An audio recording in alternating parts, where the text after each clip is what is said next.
ఈ నెల 26న ఉమ్మడి అనంతపురం జిల్లా కదిరి నుంచి రాష్ట్రంలోకి ప్రవేశించిన నైరుతి రుతుపవనాలు పుష్కలంగా వర్షాలనిస్తున్నాయి. అల్పపీడనాల కారణంగా రుతుపవనాలు చురుగ్గా ఉండి వేగంగా విస్తరిస్తున్నాయి. ఇప్పటికే రాయలసీమలోని పలు చోట్ల వర్షాలు కురుస్తున్నాయి.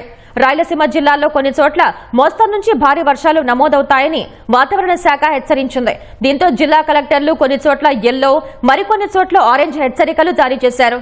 ఈ ఏడాది మంచి వర్షాలు కురిసే అవకాశం ఉందంటున్న రేకులకుంట వ్యవసాయ వాతావరణ శాస్త్రవేత్త డాక్టర్ నారాయణ స్వామితో ఈటీవీ ముఖాముఖి.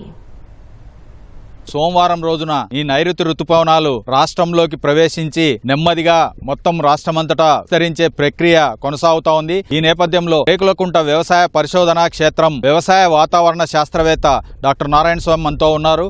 నైరుతి రుతుపవనాల ఆగమనము, వాటి విస్తరణ ఎలా ఉందనేది కనుక్కుందాం. సార్, నైరుతి రుతుపవనాలు సోమవారం ప్రవేశించాయి, వాటి కదలికలు ఎలా ఉన్నాయి ఏంటి? నైరుతి రుతుపవనాలు మే 26వ తారీఖున మన రాష్ట్రంలోకి ఎంటర్ అవడం జరిగింది. ఇది మనకు రాష్ట్రానికి, మన రైతాంగానికి కూడా శుభ పరిమాణంగా మనము చెప్పుకోవచ్చు. సాధారణంగా మనకు నైరుతి రుతుపవనాలు అనేటివి కేరళకి జూన్ 1వ తారీఖున తాకి మనకు ఆంధ్రప్రదేశ్ కి జూన్ 5వ తారీఖున రావడం మనకు సాధారణంగా ఉన్నటువంటి పరిస్థితులు. ఈసారికి దానికి భిన్నంగా మనకు 10 రోజులు ముందుగానే కేరళకు మనకు 24వ తారీఖున నైరుతి రుతుపవనాలు అనేటివి మనకు తాకి, అదేవిధంగా మన ఆంధ్రప్రదేశ్కి, అదేవిధంగా అనంతపూర్కి సోమవారం మే 26వ తారీఖున నైరుతి రుతుపవనాలు మనకు ప్రవేశించాయి. అదేవిధంగా ఆకాశం అంతా మనకు మేఘావృతమై ఉంది. అదేవిధంగా మనకు రాబో 4 రోజుల్లో మన ఆంధ్రప్రదేశ్ మిగిలిన ప్రాంతాలు అనగా మనకు ఈ యొక్క దక్షిణ కోస్తా కానీ, కోస్టల్ ఆంధ్రప్రదేశ్ కానీ, వీటంతటిగా అదేవిధంగా తెలంగాణ ప్రాంతానికి కూడా రాబో 4 రోజుల్లో మొత్తం పూర్తిగా ఈ యొక్క నైరుతి రుతుపవనాలు అనేటివి విస్తరించే అవకాశాలు మెండుగా ఉన్నాయండి. ఇప్పటికే ఈ రాయలసీమ జిల్లాలతో పాటు మరికొన్ని ప్రాంతాల్లో ఆరెంజ్ అలర్ట్ ఇచ్చారు, అంటే భారీ వర్షాలు కురిసే అవకాశం ఉందని. ఏంటి సార్ పరిస్థితి ఎలా ఉంది? వీటి అంటే నైరుతి రుతుపవనాలు చురుగ్గా ఉన్నాయా? వీటి ఎలాంటి వర్షాలు ఇవ్వనున్నాయి రానున్న 3-4 రోజుల్లో? ఉన్న అన్ని జిల్లాలకు కూడా ఆరెంజ్ అలర్ట్, ఎల్లో అలర్ట్ ఇవ్వడం జరిగింది.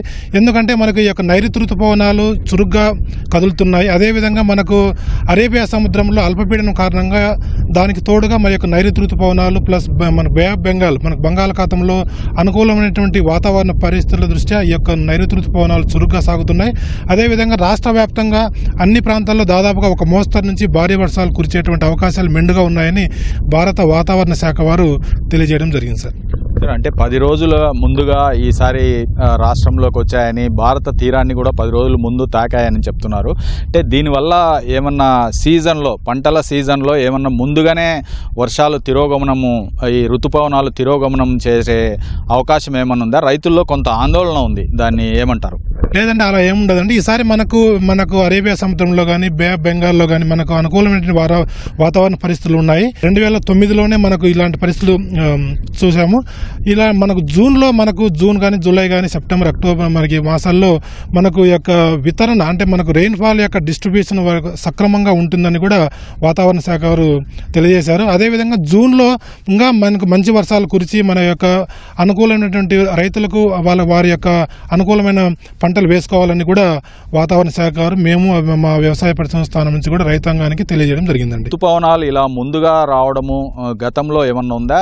దాదాపు 17 నుంచి 20 సంవత్సరాల ముందు రికార్డును బ్రేక్ చేశాయంటున్నారు. ఇదేంటి సార్, ఆ వివరాలు ఏంటి? దాదాపు 16 సంవత్సరాల ముందు, అంటే 2009లో మే 23వ తారీఖున మనకు నైరుతి రుతుపవనాలు అనేటివి ప్రవేశించాయి. ఈ సంవత్సరం కూడా అదేవిధంగా ఎల్నినో అనేది పూర్తిగా మనకు లేకుండా లానినా పరిస్థితులు ఏర్పడడం దృష్ట్యా ఈ యొక్క వాతావరణ పరిస్థితి అనుకూలించి జూన్ టు సెప్టెంబర్లో మనకు మంచి వర్షాలు కురుస్తాయని కూడా సంకేతాలు మెండుగా ఉన్నాయి. సార్, రానున్న 4 రోజుల్లో రాష్ట్రంతో పాటు తెలంగాణలో కొన్ని ప్రాంతాల్లో ఒక మోస్తరు నుంచి భారీ వర్షాలు కురుస్తాయని, ఇప్పటికే ఎల్లో అలర్టు, ఆరెంజ్ అలర్టు కూడా అన్ని జిల్లాలకు ఇవ్వడం జరిగిందని చెప్పి శాస్త్రవేత్త నారాయణ స్వామి చెప్తున్నారు. కెమెరా పర్సన్ నారాయణతో లక్ష్మీప్రసాద్, అనంతపురం జిల్లా రేకులకుంట వ్యవసాయ పరిశోధన క్షేత్రం నుంచి.